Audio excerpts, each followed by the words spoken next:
encuentro que estabais ya deseando que llegara. Pero les mando a hacer descansillo para que también refresquen un poco la voz. Ya sabéis que don José Ignacio es el obispo de Orihuela Alicante actualmente. Lleva un recorrido muy largo, pero ahora mismo está ahí en esta diócesis. Trabaja en 100 cosas porque no se conforma con ser obispo, no porque quiera más, sino porque le pedimos, le exigimos y él siempre responde. Es una cosa muy buena que tiene, que lo llamas y dice, aquí estoy, lo que queráis, cuando queráis. Así que ya sin más preámbulo, le damos un aplauso y...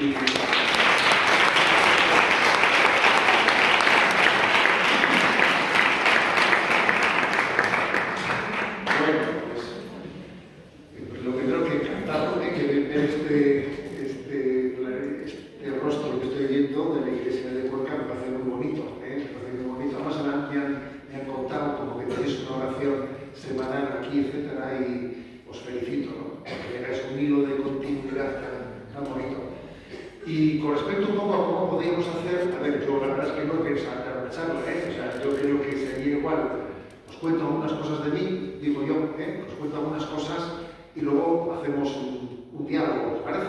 Me imagino que no seréis cortados, que seguro que alguno ya muchas cosas, ¿de acuerdo?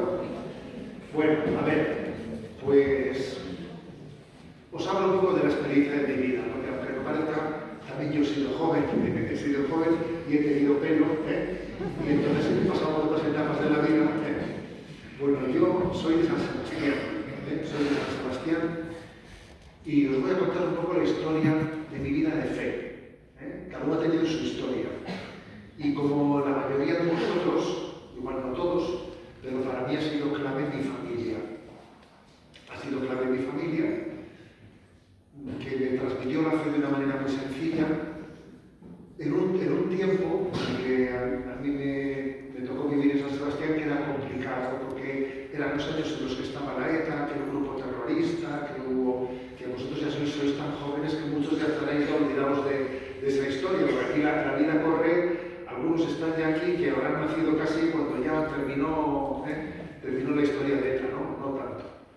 Pero bueno, a mí eso me configuró mucho la vida, porque el ambiente que había cuando yo era joven como vosotros era un ambiente muy contrario a la fe cristiana, muy militante, muy agresivo, y entonces ser un joven que se desmarcase de ese movimiento que tenían los jóvenes como muy ganados, ¿no? Pues el movimiento de ETA tenía a los jóvenes muy con ellos, ¿no? Los jóvenes estaban pues engañados y la inmensa mayoría de los jóvenes pues miraban a la ETA como si fuesen los liberadores, ¿sabes?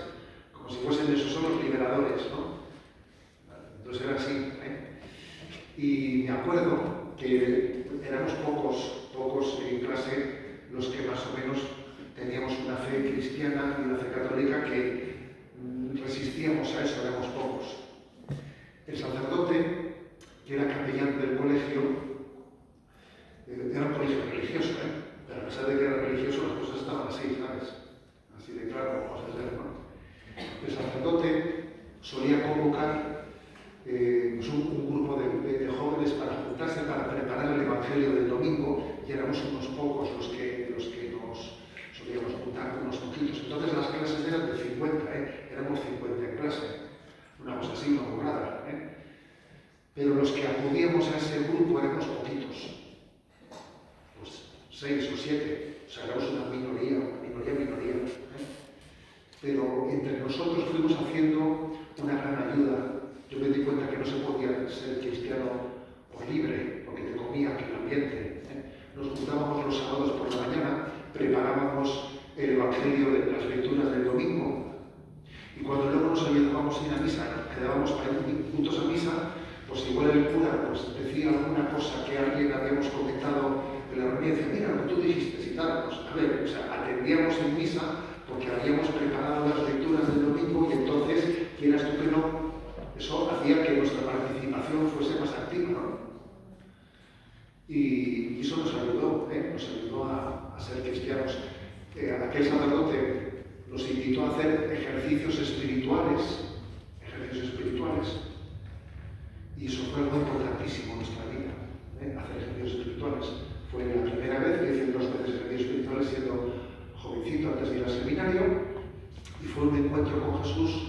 mucho más profundo, ¿no? En el que aprendí por primera vez a orar, ¿no? A quedarme a solas delante de Jesús y a tener una conversación verdadera con Él. Me acuerdo que nos dieron un librito que se llamaba 15 minutos en compañía de Jesús.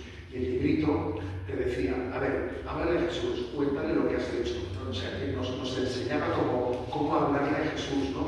Cómo contarle las cosas, te daba como una especie de diálogo, un hilo de diálogo, ¿no? Aquello fue muy importante. Yo era muy tímido, pero me parece que así lo siento, pero bueno, he aprendido un poco a disimular, Y me acuerdo que pasó una cosa en el colegio que para mí fue muy importante. Los de la ETA le mataron al padre de un compañero de clase, que si había sido alcalde en tiempos de Franco ya se lo cargaron. Y nadie dijo nada en clase, ¿sabes? Ahí tuvo un silencio absoluto. Y fuimos al funeral, pues unos pocos solos, los del grupito, que además como al cura le llamaban el limón, en plan despectivo, a nosotros nos llamaban los limoncitos, ¿sabes? En plan, los limoncitos se reían de nosotros, ¿sabes? Entonces los limoncitos fuimos al funeral, y fue duro, porque fuimos pocos. Y encima tuvimos una cargadura de que cuando salimos del funeral se pusieron delante con unas pancartas, ¿sabes? Todavía acusándoles a la familia de los que habían matado, que era el colmo. Y al cabo de unos meses pasó que hubo un tiroteo y la Guardia Civil mató a 2 terroristas. Y entonces, pues en el colegio convocaron una asamblea pues, para hacer huelga, ¿no? Huelga porque la Guardia Civil había matado a 2 terroristas y tal. Y entonces nos juntamos los limoncitos, nos juntamos para ver qué hacíamos. Y dijimos, no podemos, tenemos que dar un testimonio, no podemos consentir esto, ¿no? Y entonces me dijeron, venga, hablas tú. Y entonces llegó la asamblea, que era, bueno, aquello estaba, que te puedes imaginar, de gente, ¿no? Y yo estaba allí que me temblaban las piernas, ¿no? Y me acuerdo que levanté la mano y dije, bueno, nosotros nos hemos juntado y hemos decidido que no es que vamos a votar en contra de la huelga, es que no vamos a votar, porque aquí mataron al padre de uno de nosotros y nadie convocó asamblea ni nada, y al final fuimos 4, y ahora aquí vamos a hacer una huelga porque la Guardia Civil ha matado a 2 en un tiroteo. Nosotros no vamos a hacer huelga. Vamos a ir a clase y vamos a pedir que nos den la clase y la clase se da y nos repite. Nos levantamos los limoncitos y nos fuimos a aquello fue. Pero fue un momento muy importante en mi vida, muy importante, porque en ese momento en que nos quedamos tan marcados delante de los demás, en el que tu imagen se había quedado, vamos, ya, si estabas marcado, ya después de ensayar, ¿sabes? Ya no tenías esa imagen para tener que guardar. En ese momento comprendí que era muy importante romper con la imagen, con no tener miedo a lo que piensen de ti, con no estar asustado porque si me critican, que si no me critican, que dicen de mí, que no dicen de mí, sino decir, a ver, yo voy a actuar en conciencia y que luego pase lo que tenga que pasar. Y eso fue un momento muy importante en mi vida. Que a partir de ahí yo vi que Dios me dio mucho más seguridad. Me dio mucho más seguridad porque aprendí a actuar en conciencia sin estar asustado por los demás, ¿sabes? No digo que no tengas miedo, pero aprendes a no hacer caso del miedo y a actuar en conciencia, a pensar qué espera Dios de mí, qué quiere Dios de mí y no qué van a hacer los demás, ¿sabes? Bueno, y fuimos y hicimos el siguiente año ejercicios espirituales otra vez. Fuimos a hacer ejercicios espirituales y entonces llegó el momento último, yo ya tenía pensado, ya era segundo bachillerato, entonces se llamaba COU, que tenía yo pensando, tenía yo mi plan ya hecho, ya tenía mi plan. A mí no se me había ni pasado por la cabeza en mi vida el poder ser sacerdote, ¿sabes? Ni se me había ni pasado. Y entonces el sacerdote, me acuerdo que dio una charla sobre la vocación, sobre textos del Evangelio de seguimiento a Jesús. Y como yo sabía que había un compañero de clase que iba a cura, uno de los limoncitos, me acuerdo que le di el papel a él y oye, Gustavo, toma esto para ti, y es cura, Gustavo es cura. Y le pasé el papelito para que lo meditase, para que tuviese uno de sobra.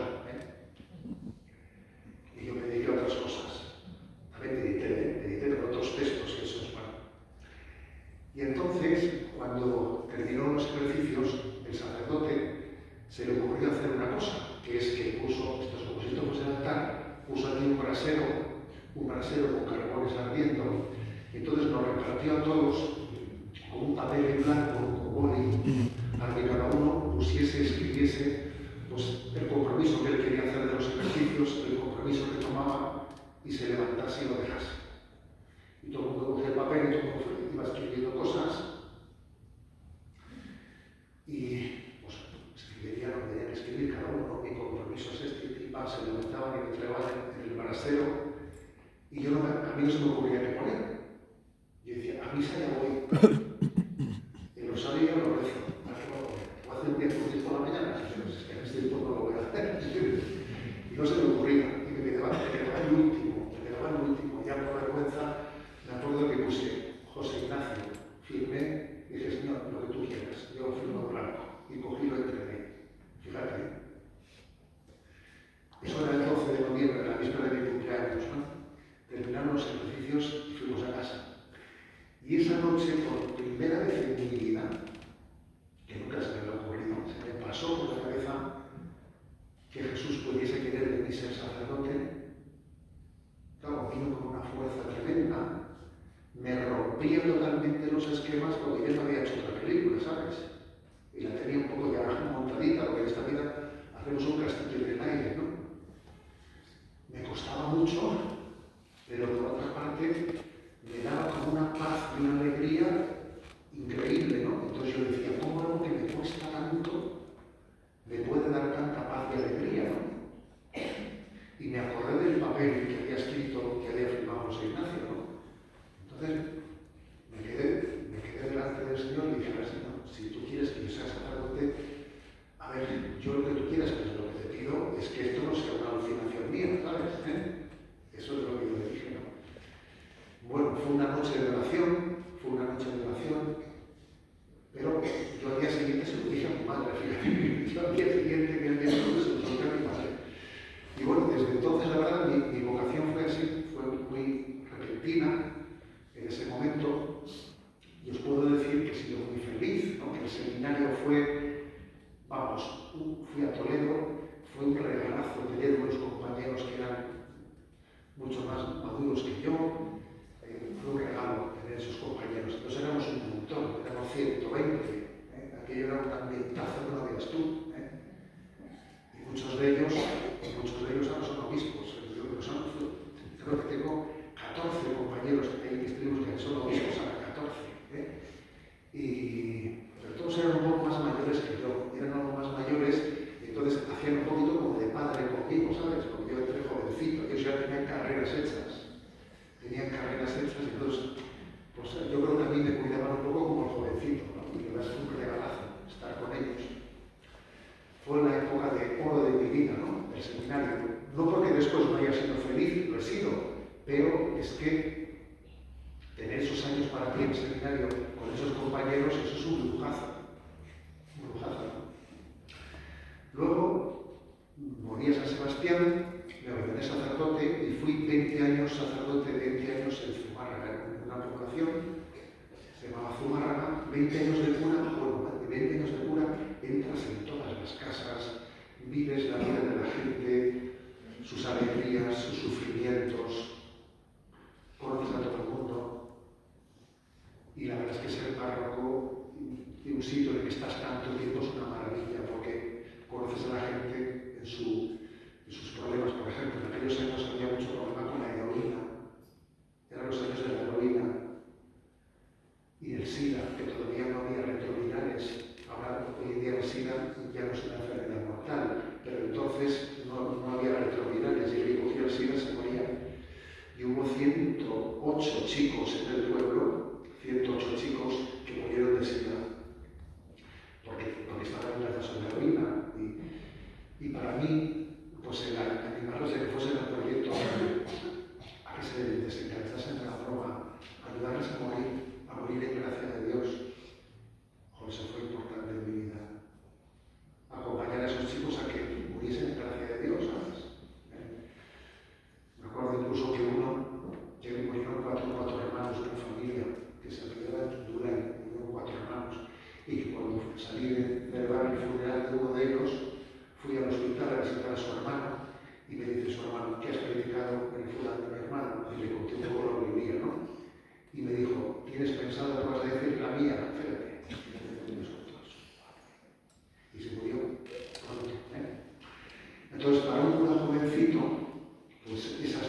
experiencia pues te forma mucho, ¿no? Es una experiencia que, madre mía, te forja el corazón, ¿eh? Y allí fui desde los 24 años que me ordené cura, pues fui hasta los 44 años que me cura. Y luego allí, pues de repente un día me llevé la sorpresa, pues que el enviado del Papa, ¿no? Que se llama el Nuncio, pues me llamó a Madrid y me pidió ser obispo. También antes de eso, pues tengo un hermano sacerdote que fue director de Radio María y él me metió también en la radio, y claro, pues la verdad es que hacer todas las mañanas una hora de radio, todas las mañanas una hora también, eso también me cambió un poco la vida, porque era una hora de radio todas las mañanas, pues no veas tú, ¿eh? O sea, quiero deciros que en la vida uno se va metiendo en cosas que ni había pensado, sino que Dios te da fuerza en el camino de la vida. Va un hermano tuyo y te mete en la radio. Yo no había visto ni un porro en mi vida, vamos. Yo no había visto ni un porro por la gracia de Dios. De repente llegué allí y me encontré a montones de chicos pues, metidos en la heroína, ¿no? Hay cosas en la vida que tú nunca has pensado, que tú no hubieses ni imaginado, ¿no? Y que cuando Dios quiere una historia contigo las vas descubriendo. Las vas descubriendo. Bueno, entonces fui obispo de Valencia, luego de San Sebastián y luego ahora estoy en Orihuela de Alicante, ¿no? Y muy resumidamente esa es mi historia, ¿no? Llevo ya 16 años de obispo, mira de tú. La vida es tremenda, ¿eh? La vida es tremenda. La verdad es que la vida, mi consejo es que viváis la vida con plenitud, que la viváis intensamente, que os entreguéis a lo que tenéis ahora entre manos, mis estudios, mi apostolado, mi grupo, mis amigos, a que te entregues plenamente de lo que tienes entre manos, porque no eres consciente todavía de lo que Dios te tiene reservado. Entonces tú tienes que entregarte plenamente al momento presente para estar preparando lo que Dios te tiene reservado el día de mañana. Que no tienes ni idea, que no juegues a soñarlo porque vas a perder el tiempo. Tú firma un papel en blanco, fírmalo y confía en que Dios lo rellenará. Tu felicidad será entregarte a ese papel rellenado por Dios. Esa será tu felicidad. Sin que tú pretendas, ¿no? Nosotros, yo suelo decir que nosotros somos descubridores, no somos inventores. Yo creo que se entiende esa distinción. ¿Qué diferencia hay entre ser descubridor e inventor? A ver quién me dice aquí. ¿Qué diferencia hay entre ser descubridor e inventor? ¿Quién se atreve? A ver. Cristóbal Colón inventó América. No, Cristóbal Colón inventó América, descubrió América. Pero claro, el que descubrir que algo que ya existe. Inventar algo nuevo. Exactamente. Tú inventas algo que no existía, pero tú descubres lo que estaba ahí. Nosotros somos descubridores, no somos inventores. Tú descubres lo que Dios te tiene reservado, no lo inventas. Y cuando uno pretende ser inventor en su vida, va mal. Va mal porque, claro, porque no somos Dios. Y tú no puedes inventar. Inventa a Dios. Nosotros descubrimos. Y eso a mí me parece que es clave en la vida. Esa gran diferencia, pues es la que nos da confianza. Y dice, Dios marca el camino de tu vida. Tú confía, irás descubriendo. No puedes saberlo todo desde el principio, pero a ver, que me lo expliquen todo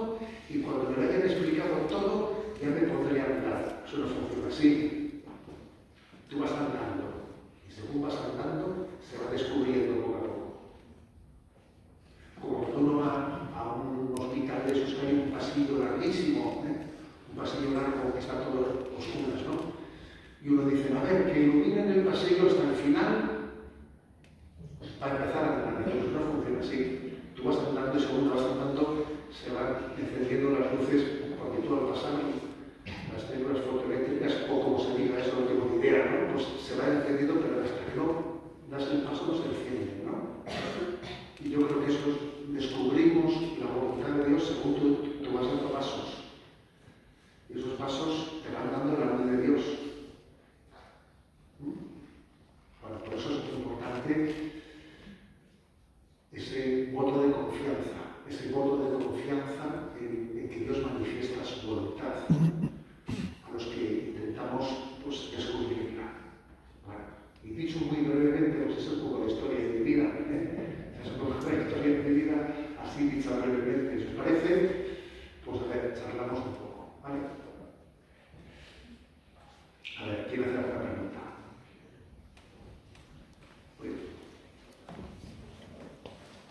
Bueno, enhorabuena por la charla, por su testimonio. Muchas gracias por venir a Cuenca. Gracias también por su programa de Sexto Continente, lo sigo lunes y viernes y es una gozada. También las perlas que nos comparten en redes sociales, ¿no? Muchas veces están navegando y ves ahí una perlita sobre Dios y bueno, también llega la palabra de Dios por esas vías. Y yo le quería preguntar, usted muchas veces habla de que en estos tiempos se dice espiritualidad sí, religión no. ¿Cree usted que la Iglesia, o desde la Iglesia debemos hacer autocrítica sobre ello? ¿De qué pasa para que se diga eso? Y una segunda pregunta, ¿qué entiende usted por el reino de Dios? Que es una expresión que sale mucho en la Biblia. A ver, lo primero que ha dicho él, igual que me parece, requiere una pequeña explicación. Quizás en nuestro tiempo, ¿qué es lo que está bien visto? ¿Qué es lo guay? Lo que hoy en día parece que se lleva. Mira, yo, espiritualidad sí, pero religión no. Mi espiritualidad es que yo busco un poco una trascendencia de la vida, voy a hacer un retiro un poco de fe, allí me enseñan un poco a concentrarme, a hacer respiraciones, busco espiritualidad, pero la religión no, porque la religión me marca el camino, me explico. La religión me dice, estos son los mandamientos, estos son los sacramentos. Yo quiero espiritualidad, pero no religión. Eso es lo que hoy en día se lleva. ¿O no? ¿Sabes? Lo que se lleva. Lo que se lleva. Pues es hacer un poco una religiosidad a tu manera. A tu manera. Es confundir la religiosidad con buscar una especie de producto espiritual para relajarte. Solo que me tomar pastillas para la relajación, pues llevo allí un poco a hacer pues, un fin de semana de relajación. Pero es que Jesús no ha venido para que nos relajemos. A ver, también Jesús quiere que vivamos en paz, pero Jesús nos ha llamado a la conversión, no a la relajación. A veces la conversión, claro, es verdad que cuando uno se convierte yo creo que te da mucha paz, pero muchas veces la conversión supone una batalla dentro de nosotros, una batalla. Entonces, el que busca relajación, pues posiblemente no llegue nunca a la conversión, porque para poder convertirse hay que llevar adelante la batalla que dentro de cada uno de nosotros acontece entre tu egoísmo y tu generosidad. Y que si buscas relajarte, esa batalla no la vas a dar. Hay que dar la batalla entre el egoísmo y la generosidad. Entre el orgullo y la humildad. Etcétera, ¿no? Entonces creo que hay que desenmascarar esa falsedad. Dios ha venido a revelarse y se ha revelado en Jesucristo. Y en Jesucristo me ha mostrado el camino para llegar a Dios. Luego, cuando hoy en día pues parece que buscamos, yo quiero espiritualidad, pero no quiero religión, estamos despreciando el camino de revelación que Dios nos ha mostrado en Jesucristo. Jesús ha revelado al Padre. Luego, para mí es muy importante el camino que Jesús nos ha mostrado para llegar al Padre. Es muy importante ese camino. Pues, ser fiel a ese camino es clave, ¿no? Pues yo creo que hay que estar atento. Tú decías una cosa, algo de autocrítica. Pues yo creo que sí que tenemos que hacerla. Porque, por ejemplo, hoy en día la gente se ha puesto de moda el orientalismo, ¿no? Pues requiere el zen y buscar una especie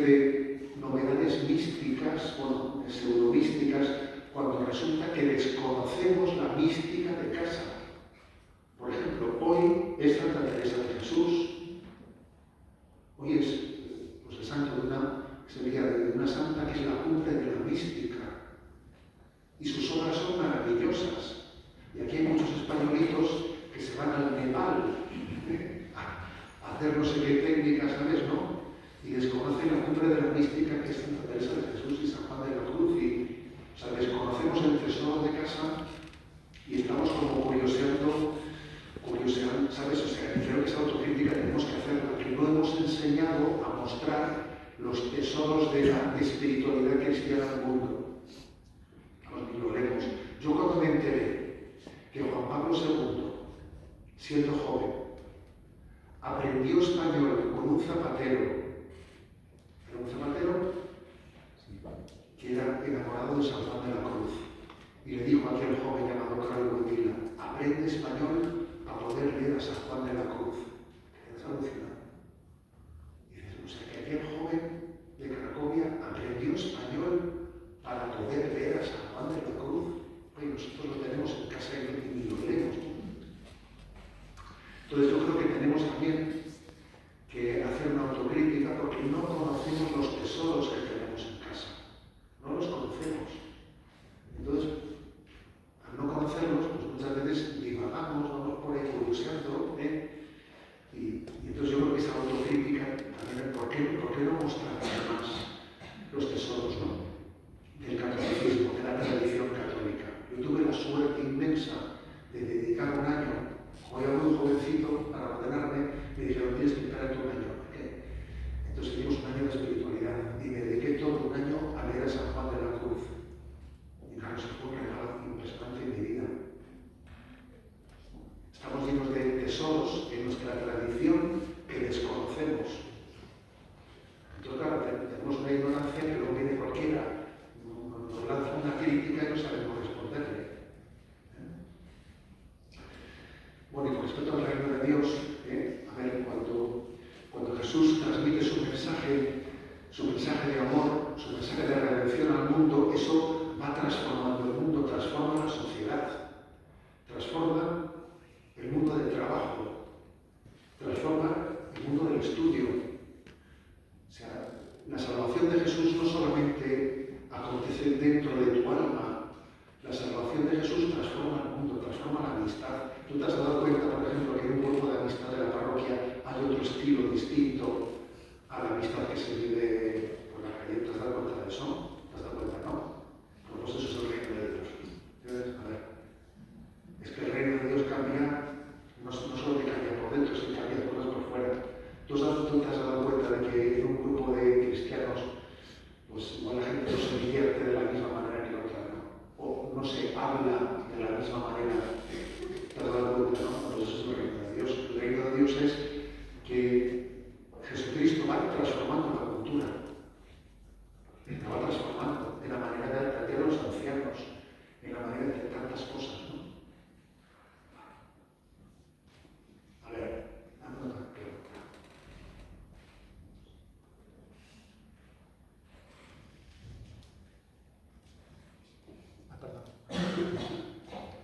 ¿Qué camino seguiría usted, o bueno, acompañamiento, como ha explicado en la anterior ponencia,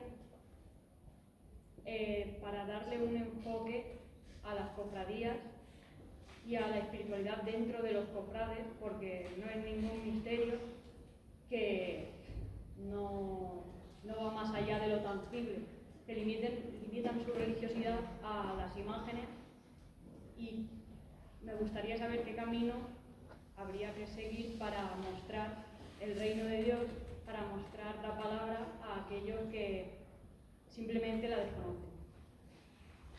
Bien, yo creo que ese mundo de las cofradías, etcétera, que para mí, fíjate, viniendo de San Sebastián, es algo novedoso, porque por aquí por el norte no existe. Y claro, hay una gran potencialidad en ese mundo de las cofradías, porque son muchas personas, incluso muchos jóvenes, que están cerca de ese mundo religioso.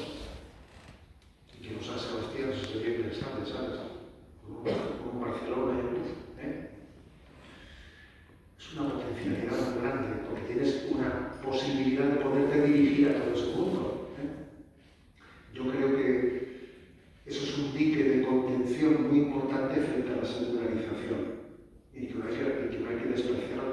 ayudarle, sino todo lo contrario, ¿no? Ahora bien, hay que ser realista, como tú has dicho, hay que tener en cuenta de que hay mucha gente que, aunque esté rodeada de tradiciones religiosas, no ha tenido un encuentro personal con Jesucristo. No lo ha tenido. O sea, hace cosas, me pongo el capirote, salgo, entro, salgo, pero no he tenido un encuentro con Jesucristo, no lo he tenido. Vive únicamente de una tradición, pero le falta el encuentro personal. Y hoy en día el encuentro personal es muy importante. Cuento una parábola para subrayar esto, ¿no? Que no sé si la habéis escuchado alguna vez. La parábola está un poco en torno a, ¿sabéis cómo en Inglaterra, pues uno de los deportes así tradicionales era de la cacería del zorro? Bueno, pues tú imagínate la cacería del zorro. Se suelta el zorro, se cuenta un par de minutos y se suelta la jauría de perros, ¿no? Y salen todos corriendo detrás. Y todos los perros saltan al mismo tiempo, ladran al mismo tiempo, corren al mismo tiempo, todos, ¿no? La cacería se va alargando, se va alargando, se va alargando y se va alargando. La cosa comienza a ser un poco ya costosa. Y se van descolgando, pasa por un río, saltan un seto, se van descolgando perros, se van descolgando. Y al final son únicamente 2 o 3 los perros que alcanzan al zorro. Entonces la parábola hace la pregunta, ¿y por qué han sido estos 2 o 3 los que lo han alcanzado? Porque estaban mejor entrenados, porque eran más jóvenes que los otros perros, porque estaban mejor alimentados. No, porque esos 2 o 3 son los que habían visto al zorro cuando se soltó. Los demás no habían visto nada. Los demás corrían porque veían correr, ladraban porque escuchaban ladrar, saltaban porque estaban los demás. Pero llega un momento en que se cansan y dicen, oye, ¿tú has visto algo? Pues yo tampoco, pero vamos a ver si ya estoy cansando, y se va descolgando. Y esa parábola viene como a subrayar que al final, si no tienes una experiencia personal de encuentro con Cristo, lo más probable es que ciertos hábitos religiosos de tu vida los vas a ir abandonando, los irás abandonando, porque te falta el encuentro personal con Cristo. Entonces, ¿por dónde empezar? Pues yo diría que hoy en día en la vida de la Iglesia se van proponiendo muchas experiencias de primer encuentro con Cristo. Yo iría invitándoles a muchos compañeros de esas cofradías, oye, aquí hay un encuentro de FETAM, de lo otro, de más allá. ¿Te vienes conmigo? Y ya está, porque se necesita un primer encuentro con Cristo. Y te digo yo que ese cofrade que ha tenido un encuentro real con Cristo, después su pertenencia a la cofradía empieza a ser un poco distinta. Luego no hay que dar por supuesto que las personas que están en la tradición religiosa, incluso en cofradías o más cosas, ya tienen una experiencia. No, igual no la tienen, no saben rezar, no saben quedarse a solas tú a tú con Jesús, no lo saben. Y necesitan esa experiencia, ¿no? Entonces yo creo que la solución es propuestas concretas de encuentro con Cristo. Luego, cuando uno de ellos haya sido alcanzado por Cristo, él mismo invita a otros, ¿sabes? No tendrás que ser tú la que invites a todos. Tú invita a unos cuantos y vas a ver cómo el efecto expansivo se comienza a multiplicar. Porque los alcanzados por Cristo se convierten en apóstoles inmediatamente. El que ha descubierto a Jesús se convierte en apóstol. Y ese es la clave.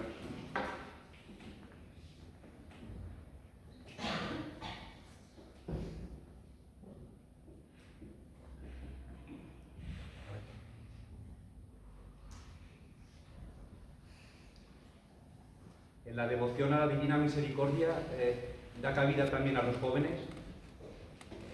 Como sabéis, aquí lo digo un poco del encuentro que ha habido hoy, es un encuentro nacional de la Divina Misericordia, ¿no? Que está muy ligada a la espiritualidad del corazón de Jesús. Sabéis que hay una imagen, la imagen esa del corazón de Jesús, que del corazón de Jesús salen rayos, ¿no? Seguro que habéis visto esa imagen, rayos azules y rojos, ¿no? A ver, ¿por qué creo que esa imagen del corazón de Jesús y de la Divina Misericordia es necesaria y es absolutamente actual para un joven hoy en día?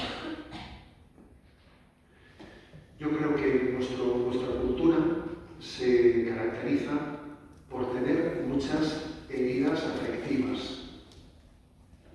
Yo creo que todos, pero los jóvenes especialmente, pero todos, hoy en día se sufre porque arrastramos muchas heridas afectivas.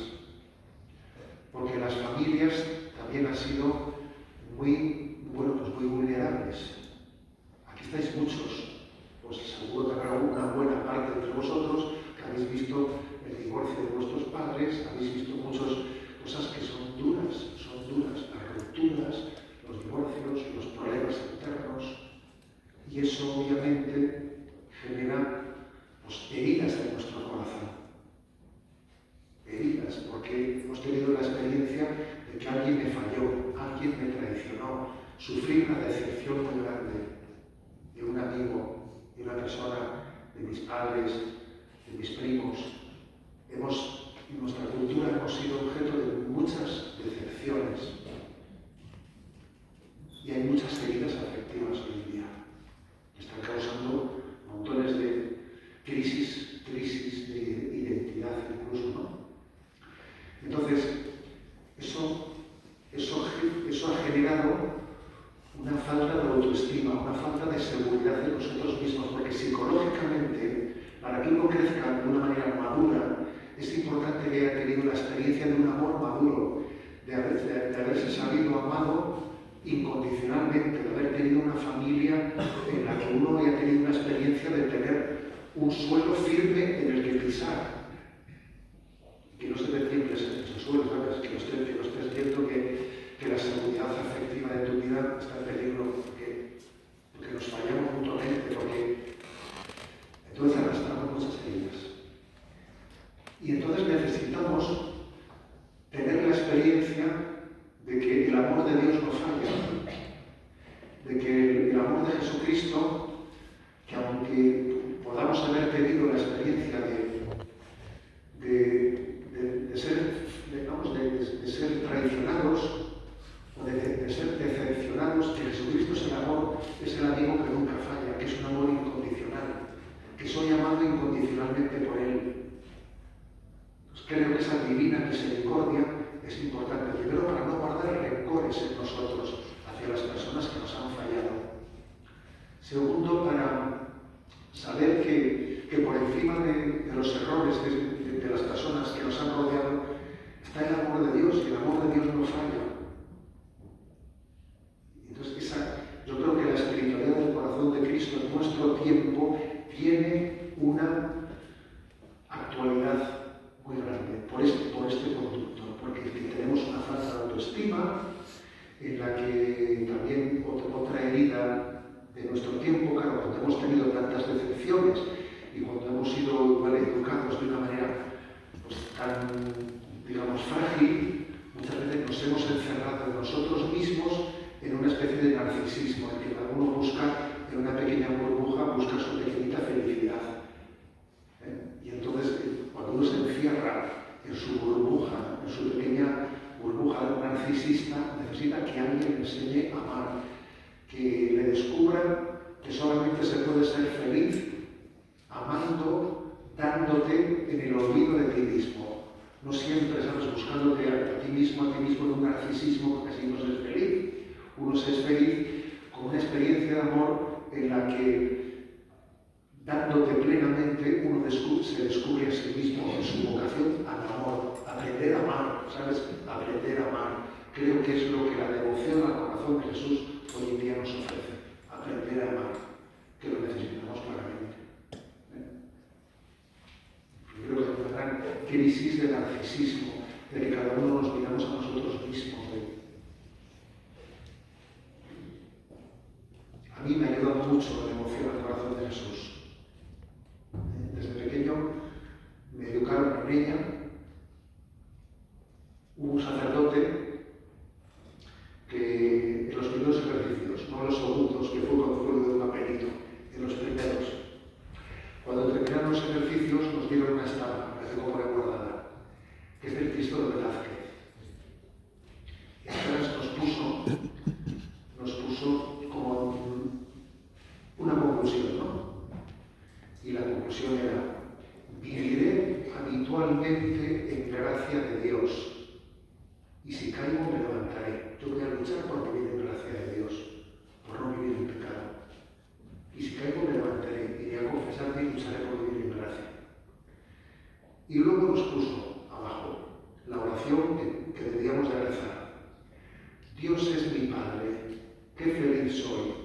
Soy hijo suyo, soy hijo de Dios. A ver, Dios es mi Padre, Dios me quiere. Ese es el A, B, C de mi vida.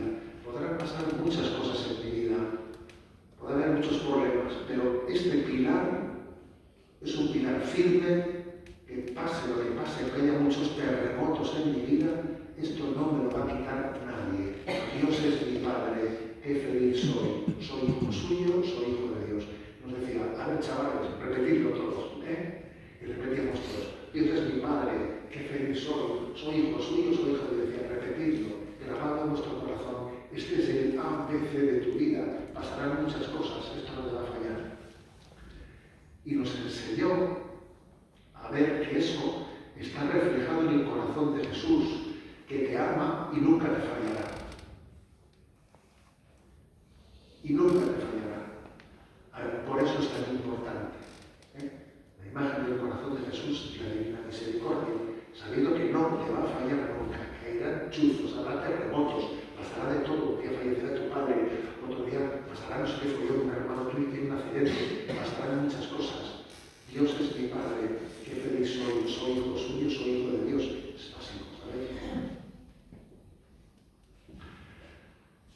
Ese convencimiento, ese ABC en la vida, a mí me ha acompañado. Y me ha acompañado desde la imagen del corazón de Jesús. Es muy, muy claro. Os voy a contar una cosa que me ha pasado la semana pasada, porque uno se piensa que en esta vida lo ha visto todo, ¿verdad? Pues no. De vez en cuando pasan cosas que te dejan alucinado y te dan lecciones en la vida. Pasó la semana pasada, en Aspen, que es un pueblo importante de Alicante, en una familia muy cristiana que tiene seis hijos, son de las comunidades comunales, pues Sofía, no la última, sino que con 15 meses, que fue una niña recién nacida, Sofía, cogiendo un fruto seco, se atragantó y se murió. No pudieron empezaron a dar golpes y la pobre se atragantó y se murió. Bueno, no te puedes imaginar qué drama, ¿no?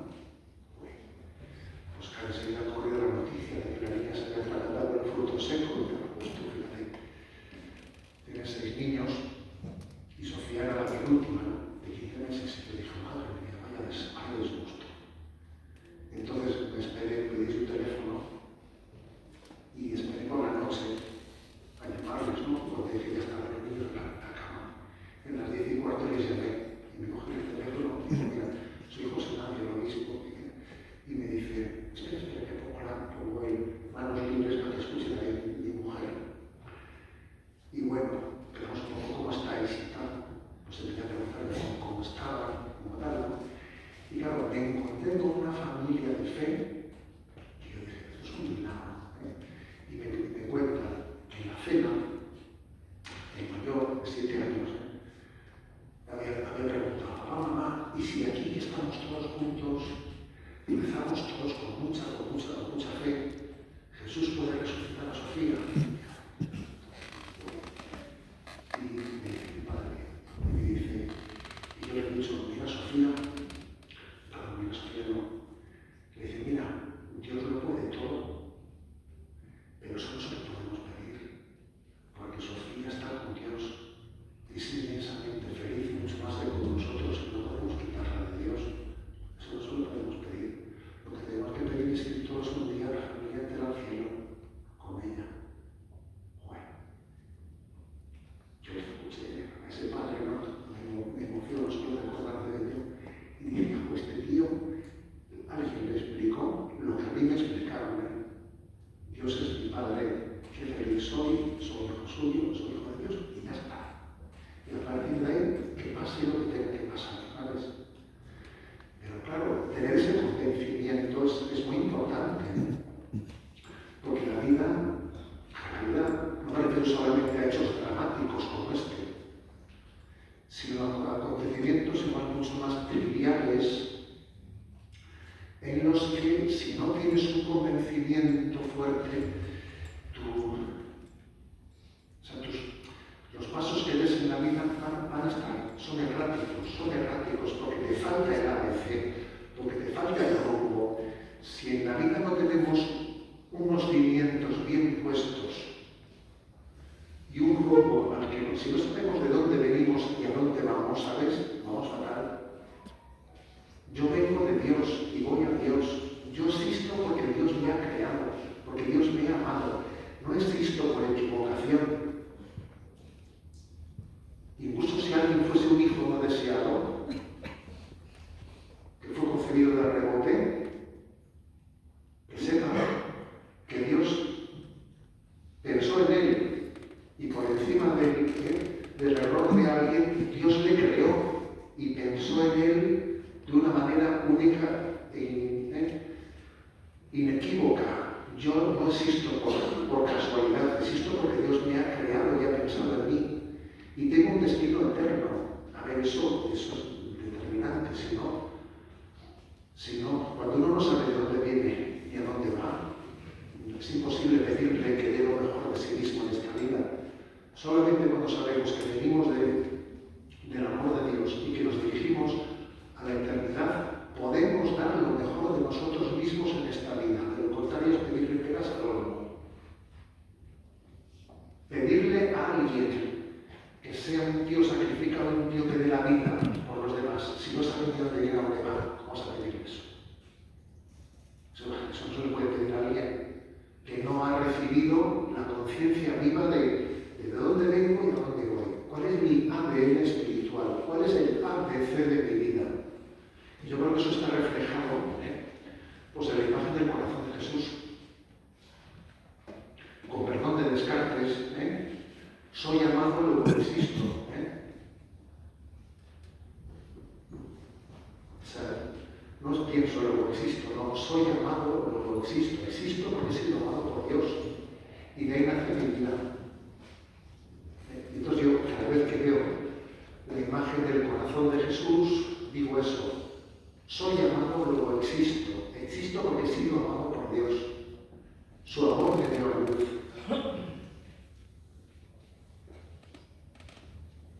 Entonces, en ese sentido, creo que tiene la gran actualidad, ¿no? La imagen del corazón de Jesús de la que brotan esos rayos a la que le llamamos la Divina Misericordia.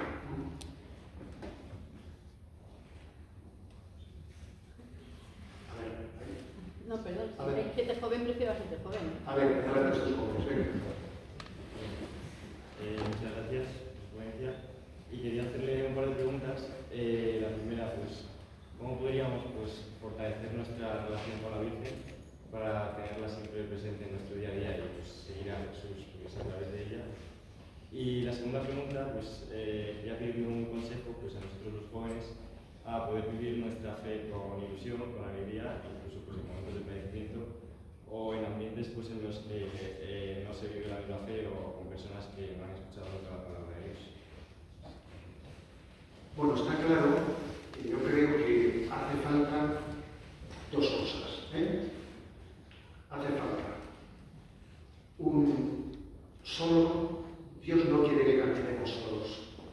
Necesitamos descubrir cada uno ese lugar especial en que Dios le tiene reservado para crecer. Yo tuve aquel grupito, lo que os he dicho, de los limoncitos, ¿sabes? Venía por el monte, ya ni siquiera sé ni cómo nos llamábamos, al final triunfó el monte, ¿sabes? Por limoncitos, ya.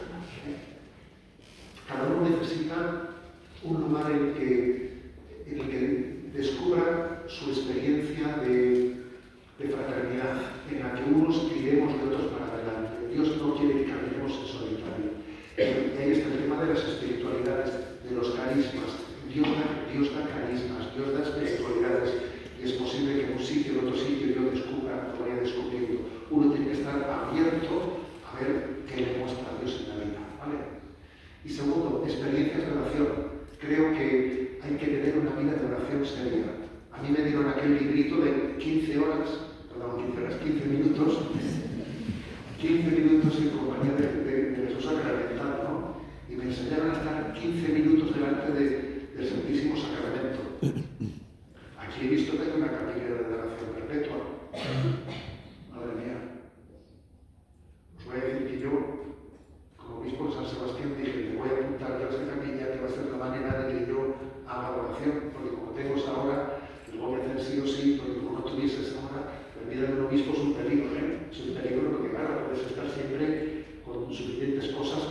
¿sabes?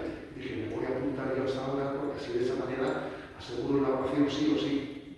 Cada uno tiene que buscarse la vida para saber cómo aseguro yo una oración real, no hipotética, no real. Cada uno que lo piense, pero tiene que haber un tiempo de encuentro con Cristo. Y el encuentro con Cristo y con la Virgen María van muy de la mano, ¿sabes? Para mí no son dos cosas distintas, no son dos cosas distintas, porque en realidad, pues, en el propio Evangelio, María aparece diciendo, haced lo que os diga. Y luego Jesús dice, haced esto en memoria mía. Pues ya está, o sea, es que la cosa, yo, quizás mi experiencia, como alguien me pregunta de cómo nace la devoción a la Virgen María, lo veo como algo inseparable de Jesucristo. Para mí no son dos cosas distintas, sino que casi se me han dado espontáneamente de la mano, ¿sabes? La madre y el hijo, pues, aparecen en el Evangelio conjuntamente y para mí ha sido supernatural la relación con María al mismo tiempo que la relación con Jesús. ¿Tú ibas a preguntar algo antes? ¿Tú habías levantado la mano o no? Pero que no haya gente joven, primero gente joven. Bueno, pues yo me ha llamado muchísimo la atención la valentía siendo tan joven en aquel tiempo, en aquel marco sociopolítico que todos conocemos, aunque ellos son más jovencillos y ayer menos. Pero qué valentía. Pues esa valentía yo la quería traspasar a la sociedad de hoy, en el marco académico, en el marco de la educación que tenemos. Porque hoy los jóvenes lo tienen tan difícil y tienen que ser tan valientes a la hora de la asignatura de religión, de coger la matrícula y matricularse en religión, porque ya sabemos que la ley que nos ampara ahora mismo pues no favorece el ser valientes. Entonces me gustaría pues eso, que les dijera la valentía que tienen que tener para decir yo me matriculo de la cultura que va a aprender y que llevo consigo en la fe, ¿no? Y que llegan ya ni nota media, ya lo sabemos todos, ni asignatura espejo. ¿Qué les diría a estos jóvenes para que fueran valientes y dijeran, es que tengo, es mi responsabilidad, ¿no? Mira, estuve el sábado pasado confirmando en Gijona, en Sisona, ¿no? Que es un pueblo muy dulce.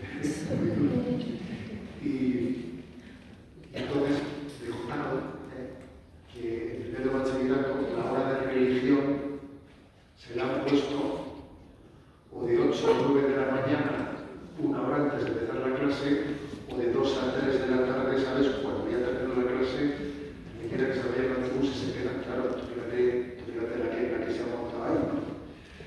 Entonces, pues me contó eso la profesora antes de empezar las confirmaciones, y cuando llegó el momento de la homilía, saqué el tema y le dije, algunos pensarán que el obispo va a hablar de los políticos que han puesto esa ley. Le dije, no, ahora no toca eso en la homilía, después de hablaremos. Dije, ahora vamos a hablar de nosotros.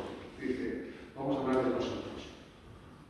Porque de hecho, si Dios ha permitido, ¿no?, esa injusticia, que la asignatura de religión sea colocada de esa manera, si Dios lo ha permitido, querrá algo, ¿no? O sea, querrá algo de mí. Que en esta prueba, en esta situación, yo que salgo fortalecida o termino de quebrarme. ¿Vale?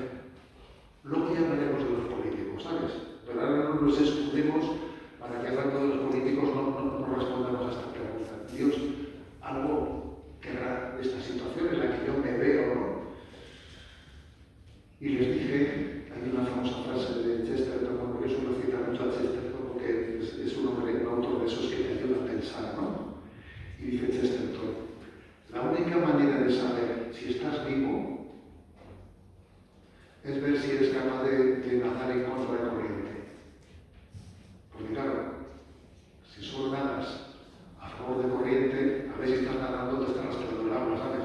La única manera de saber si estás vivo es ver si eres capaz de nadar en contra de corriente. Entonces, Dios a veces nos pone pruebas para nadar en contra de corriente. Entonces, es providencial. Dios ha permitido las pruebas de la vida para que tú nades en contra de corriente y para que nadando en contra de caigas en cuenta de que estoy buscando algo, que lo busco, que lo necesito y que me lo tengo que crear. Y para mí es una incomodidad, pues claro que es una incomodidad, ya que voy yo, ¿no?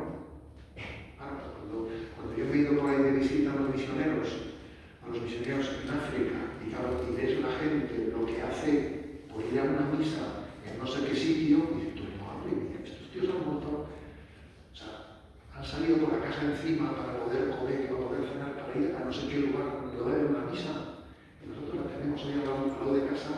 Pero claro, es que yo creo que hay que hacer una lectura. Yo al joven que está en esa situación, creo que hay que abrirle los ojos para caer en cuenta de que en la providencia de Dios nada ocurre que no tenga un designio de Dios de madurarnos, ¿no? Entonces, toda prueba es una oportunidad de crecer, y darle gracias a Dios. Por aquí hay alguien que está haciendo pim. Bueno, ya tengo con ello. Bueno, vamos a tener la Eucaristía y la voy a ofrecer por todos vosotros, ¿de acuerdo? El sacerdote cuando celebra el sacramento de la Eucaristía lo ofrece por todo el mundo, pero también se ofrece de una manera particular y específica por algunas intenciones, pues por tales difuntos, por tales tal. Yo también me comprometo hoy en la Eucaristía a ofrecerla por vosotros, porque sé que, bueno, pues que estáis en un momento de vuestra vida importante en el que el discernimiento es clave. Pedid la luz al Espíritu Santo para discernir. Luz del Espíritu Santo para discernir. Repito esto, que necesitamos la luz del Espíritu Santo para discernir. Para que yo vaya respondiendo a la pregunta de por dónde me quiere Dios, qué quiere Dios de mí, qué pasos debo de dar para fortalecer mi camino. Pedid, claro que sin duda, pedid y se os dará, llamad y se os abrirá, buscad y encontraréis. Pero es muy importante apuntar bien, ¿no? al don que estoy pidiendo. Y el don que estoy pidiendo es la luz del Espíritu Santo para discernir. ¿De acuerdo? Y yo también me encomiendo nuestras oraciones, pues porque lo mismo la verdad es que pues, Dios te pone en el camino de tu vida pues, una serie de retos que te superan completamente, ¿sabes? Que te superan completamente. Pero tengo la experiencia de ser sostenido con muchas personas, que mucha gente reza por ti de una manera impresionante y te sientes sostenido. Dice la lectura de este domingo que cuando Moisés